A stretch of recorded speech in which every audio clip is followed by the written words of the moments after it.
เพื่อสร้างเพื่อประชาชน3 วินาทีท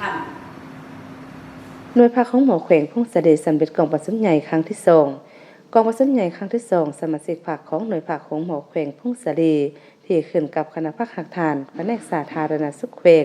ได้จัดขึ้นในตอนเช้าวันที่11มิถุนายน2025นี้ที่ห้องประชุมโรงเรียนการเมืองและการปกครองแขวงโดยการเป็นประธานของสหายดร.คำเพชรจำอุ่นมีไซเลขาหน่วยพักอำนวยการของหมอเข้าร่วมเป็นประธานมีสหายดร.ไสนุภาพสุจันทร์เลขาคณะพักหักฐานหัวหน้าแผนกสาธารณสุขแขวงพงศรีมีสหายเพ็งสวรรค์สุริใจคณะหน่วยภาคของหมอแขวงเข้าร่วมมีคณะบุคลากรการแขวงคณะหน่วยภาคอ้อมข้างตัวแทนจากองค์การจัดตั้งมหาส่วนแผนกตลอดฮอดสมาชิกพรรคหน่วยภาคดังกล่าวเข้าร่วม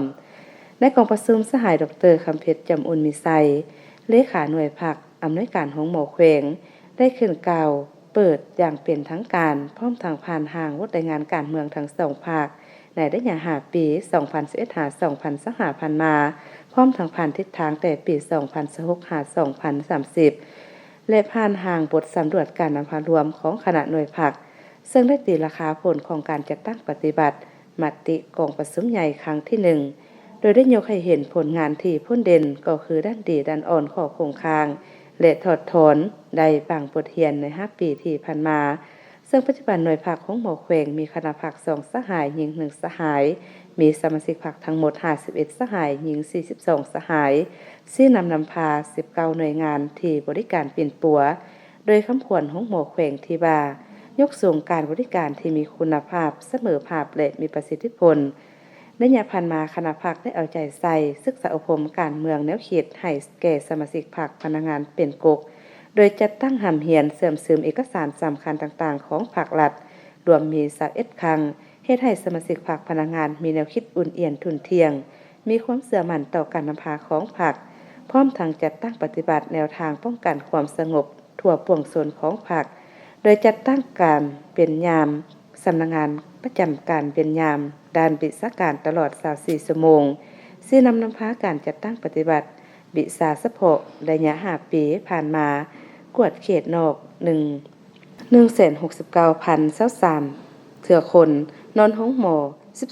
13,140 เถื่อคนกวดและปิ่นปัวคนเจ็บบ่เสียค่าตามนโยบายรัฐบาลบริการคนเจ็บประกันสุขภาพปิ่นปัวดีและออกห้องหมอ 188,104 เถื่อคนเสียชีวิต119 กรณีอัตราหมุนไซเตียง54ส่วนหอยผ่าตัดใหญ่ 1,333 เถื่อคนผ่าตัดกลาง 1,296 เถื่อคนผ่าตัดน้อย 5,102 เถื่อคนผ่าตัดเอาลูกออก779 เถื่อคนผ่าตัดพยาธิหญิง253 เถื่อคนบำบัดทางกาย110 เถื่อคนปักเข็มลม 2,508 เถื่อคนกวดเลือด 122,193 เถื่อคนกวด HIV 4,120 เถื่อคนกวดเอโก 21,246 เถื่อคนกวดลังสี 3,328 เถื่อคนช่วยออกลูก 4,345 เถื่อคนกวดพยาธิหญิงกวดเด็กเจ็บให้วัคซีนกันพยาธิ 13,234 เถื่อคนซักป้องกันพยาธิโควิด -19 รวม 9,147 โดสช่วยวางแผนครอบครัวคุมกำเนิดปิ่นปัวตา 3,000 เถื่อคนปิ่นปัวแขว 1,500 เถื่อคนประเมินการบริการตาม5ดี1พอใจได้ 66.76 ส่วนหอยพร้อมนี้คณะพรรคยังได้เอาใจใส่ก่อสร้างพรรคปลอดใส่เข้มแข็งแด่นักแน่นได้5 ปีติดต่อกันขยายมหาชนเข้าพรรคได้12สหายก่อสร้างหักฐานการเมืองสุขยุองค์การจะตั้งมหาชนเคลื่อนไหวเป็นปกติพัวพันหัวมือกับต่างประเทศหยาดแยงการช่วยเหลือด้านถืนหอนพุทธเหียนปรับปรุงก่อสร้างพรรคพนักงานกวดการหน่วยพรรคอย่างต่อเนื่องพร้อมนั้นคณะพรรคสมัยที่1ได้ขึ้น9ล้านนาทีจากนั้นได้ดำเนินการปอนบัตรคัดเลือกเอาคณะพรรคสุดใหม่ซึ่งมีผู้สมัคร5สหายหญิง3สหายโดยเห็นดีเลือกเอาสหายดร.คำเพชรจำอุ่นมีไซเป็นเลขาหน่วยพรรคสหายดร.นางเพ็งสะพันธ์สุริใจเป็นรอง และสหาย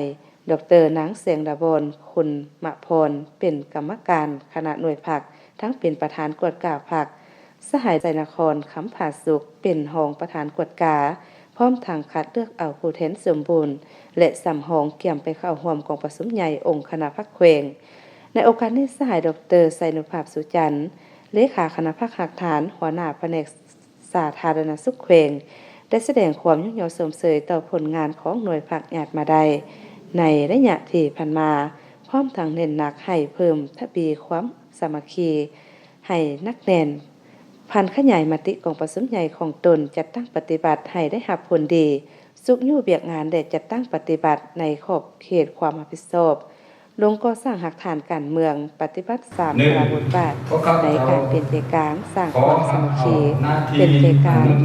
ความเป็นแบบอย่างเป็นใจกลางในการจัดตั้งปฏิบัติปรับปรุงกงจักการจัดตั้งให้เข้มแข็งเพื่อตั้งหน้าพัฒนาเบียกในแขนงสาธารณสุขให้มีคุณภาพทั่วถึงและขยายตัวทันสมัยเทื่อละก้าว